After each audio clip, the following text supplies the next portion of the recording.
So here we are at the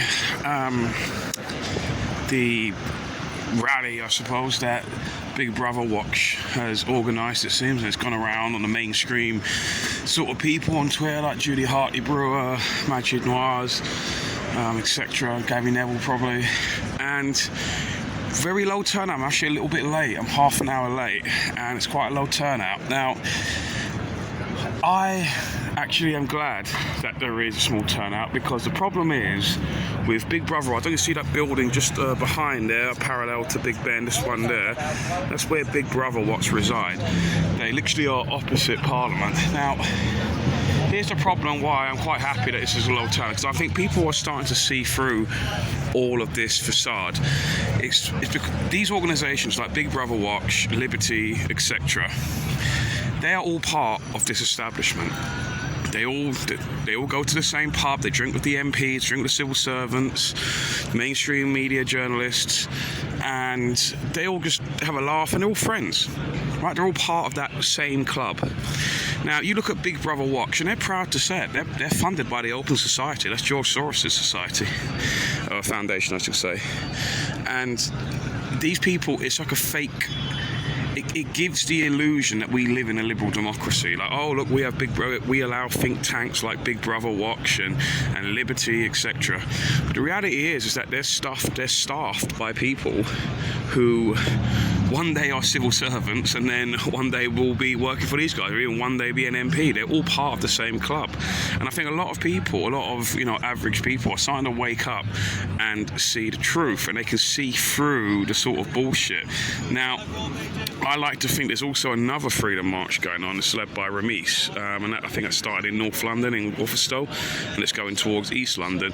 Now, I can bet you any money that march is big, and I'm glad it is, because at least that is a grassroots movement, and average people who've never protested in their life go there.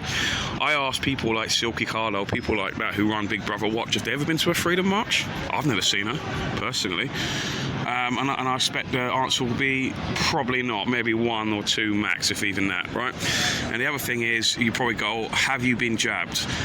And unfortunately, with all these think tanks, these apparent libertarian-leaning think tanks, that they will probably have. Now, you can say, oh, that's choice, though, it's up to them. Well, here's the problem. By complying, because no one really wants to get these jabs, really, right? They're doing it because of job cohesion. It's like if they don't get it, they won't be allowed into that nice building opposite Parliament. That's the real reason. We're not doing it because, oh, yeah, because I just feel as though it's the right thing to take an experimental procedure that doesn't have any long-term safety data. Yeah, that makes sense, don't it? No, because they're really cowards, and they just take it because they've been told to do so. And because they don't have a backbone like some of us, that will even risk their job, they'll instead take the easy option and ruin it. And then they wonder why, there's vaccine passports. Well, the reason why there's vaccine passports is because you guys, i.e. people in Big Brother Watch, Liberty, etc., Steve Baker, MP, Richard Tice, etc., Judy Hartley-Brewer, is that you've all done as you're told, like good little citizens, and done the jab. So we're at that point because of people like you. So another thing as well is that what makes me laugh, they're actually caught in a trap, because the trap being that you're only ever one jab refusal away from being called an anti-vaxxer. So even if Hartley Brewer, Silky Carlo, etc. refuse their next jab, they're taking 8 jabs already, as soon as they refuse their 9th, they'll be immediately labelled an anti-vaxxer. So they'll have to keep jumping those hoops, keep rolling up those sleeves, and begrudgingly keep taking those jabs.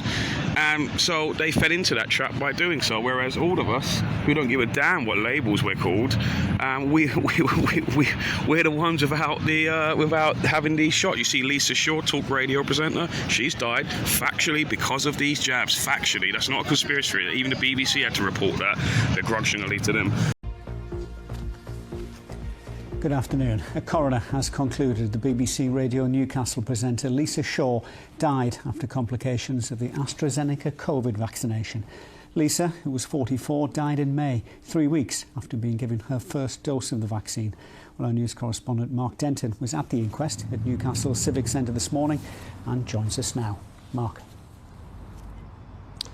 Well, Jeff, the inquest heard that Lisa initially developed severe headaches at home. She was treated first in hospital in Durham, and she was then transferred to the Royal Victoria Infirmary in Newcastle, where she sadly died. Now, in her conclusion, the senior Newcastle coroner, Karen Dilks, said it was clearly established that Lisa's death was due to a vaccine-induced thrombotic cytopenia. Now, that is a condition which leads to blood clots and swelling of the brain.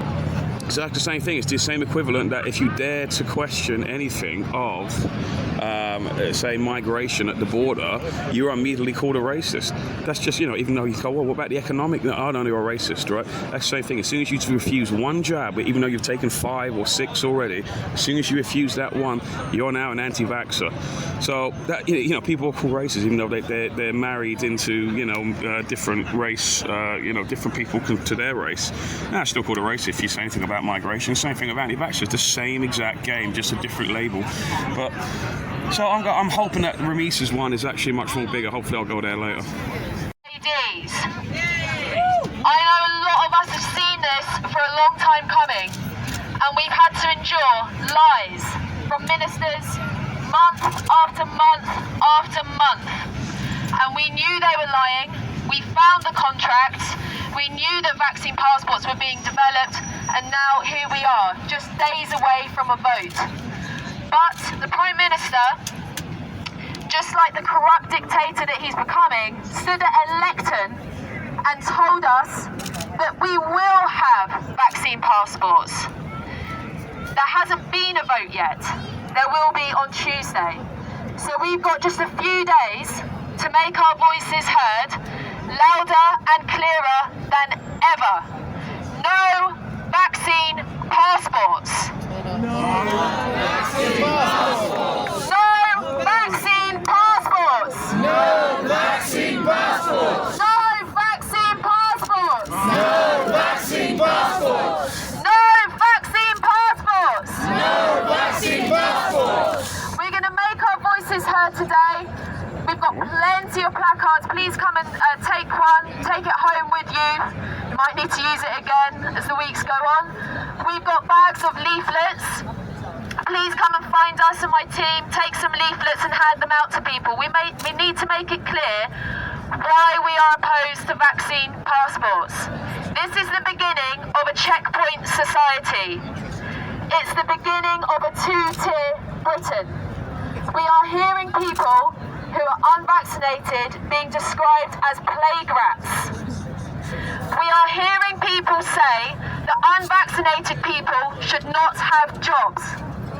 We are hearing people say that unvaccinated children should not go to schools. This is unacceptable. We can never, ever live in a society where a portion of people, because of any characteristic, are treated as though they are worth less than others. That is not the Britain that any of us grew up in. It's not the Britain that any of us are going to live in or accept. So it's down to each of us now. I mean it very, very seriously. We cannot comply with COVID passes. All of us in different times over the next few weeks are going to be asked to show a COVID pass. It's not just an ID card, it's a digital ID card. It's not just a digital ID card, it's a medical digital ID card. If anyone thinks this stops with coronavirus, you have not been paying attention. It will extend and it will endure. It will go on and on until we say it stops. And it stops now. Yes. Now. Now, with each and every one of us. So, we're here today to say one thing. No vaccine passports! No vaccine passports! No vaccine passports! No vaccine passports! No vaccine passports! No vaccine passports! No vaccine passports! No vaccine passports!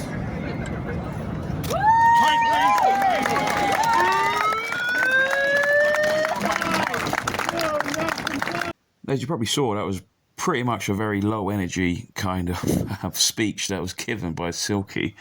I suppose she feels as though because she does work for Big Brother Watch, she has to give a speech. You know, it's part of her job. She has to do that. But I often do wonder, what is their actual real commitment to the cause? You know, do they actually really care, or are they only doing it so, you know, they can get inward somehow into Parliament, be an elected official or something like that?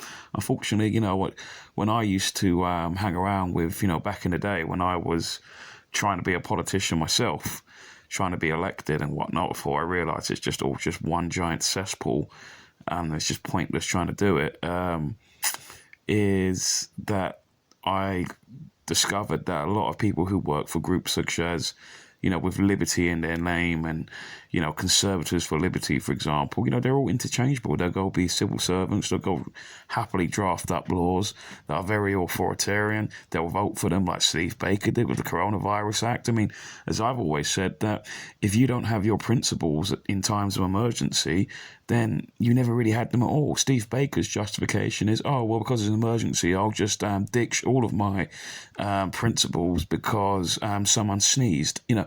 And it's just that kind of sort of logic that is part of all of these people. But as Piers Corbyn says, and I'll leave these final words to him, and he was talking about Extinction Rebellion and Black Lives Matter, but he may as well be saying it about Big Brother Watch too. So I'll leave these final words to him. They believe in destroying our freedoms. They're supporting the new fascism. They're fake opposition. They're funded by George Soros. They are evil. They are cowards. They are stupid. And they are compromised. They're compromised and corrupt.